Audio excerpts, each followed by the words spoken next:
So far as the ultimate goal is concerned, I think none of us need have any apprehensions. None of us need have any doubt. But my fear,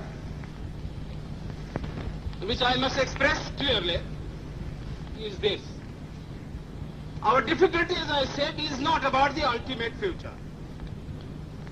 Our difficulty is how to make the heterogeneous mass that we have today take a decision in common and march in a cooperative way on that road which is bound to lead us to unity. Our difficulty is not with regard to the ultimate. Our difficulty is with regard to the beginning.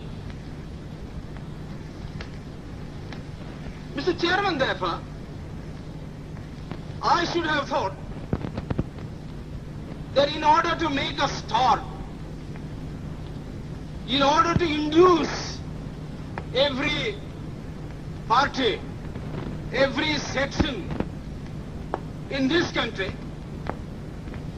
it would be the act of greatest statesmanship for the majority party even to make a concession to the prejudices of people who are not prepared to march together. And it is for that I propose to make this appeal. Let us leave aside slogans. Let us leave aside words which frighten people. Let us even make concession to the prejudices of our opponents. Bring them in so that they may willingly join with us on marching upon that road, which, as I said, if we walk long enough, must necessarily lead us to unity. And if I, therefore, from this place, support Dr. Jayakar's amendment, it is because I want all of us to realize that whether we are right or wrong, whether the position that we take is consonance with our legal rights, whether that accords with the statement of May 16th and December 16th, leave all that aside. This is too big a question to be reduced to the position of mere legality. It is not a legal question. I say leave aside all these considerations and make some attempt whereby those who are not prepared to come will come. Let us make it possible for them to come. That is my appeal. In the course of the debate that took place, there were two questions which were raised, which struck me so well that I took the trouble of taking them down on a note paper. The one question was, it was asked, I think, by my friend, the Prime Minister of Bihar, who spoke yesterday in this assembly. He said, how can this resolution prevent the League from coming into the Constituent Assembly?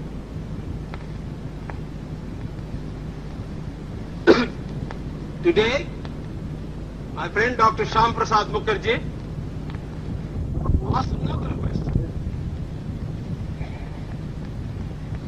Is this resolution inconsistent with the Cabinet Mission's proposal?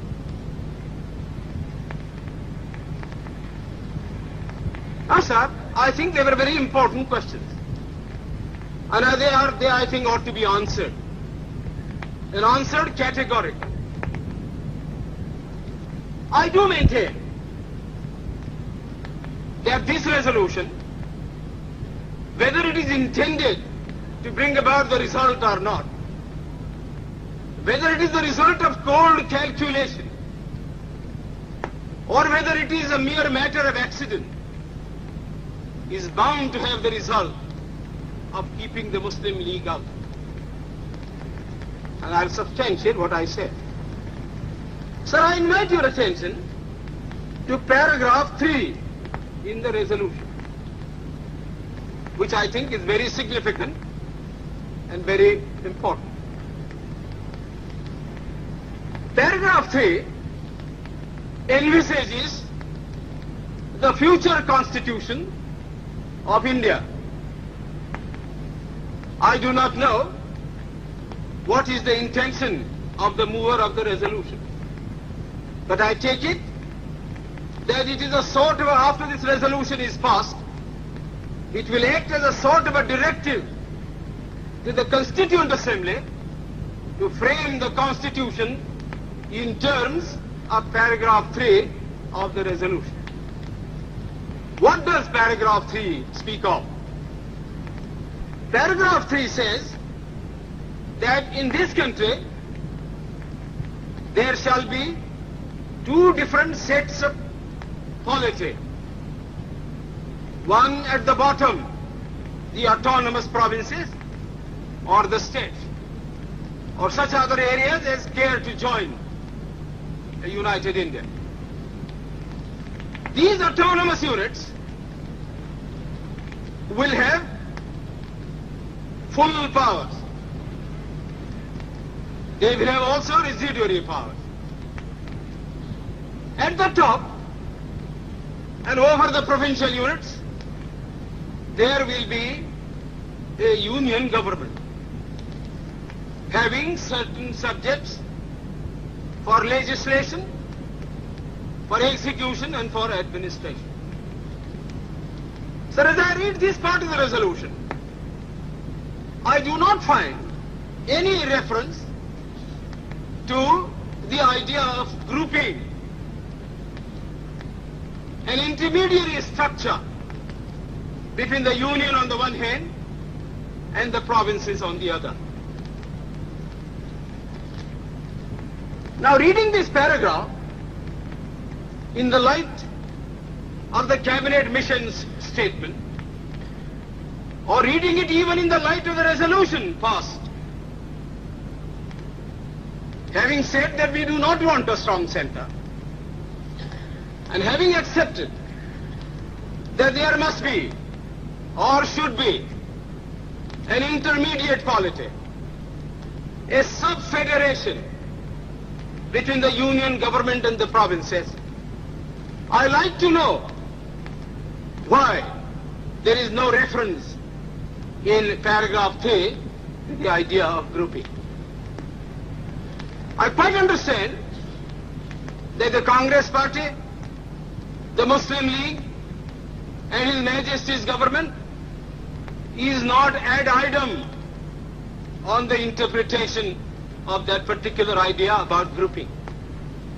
But I always thought, and I will be prepared to stand corrected if it's shown that I am wrong, that at least it was agreed by the Congress party that if the provinces who are to be within the different groups consent to form a union or a sub-federation, the Congress would have no objection to that proposal.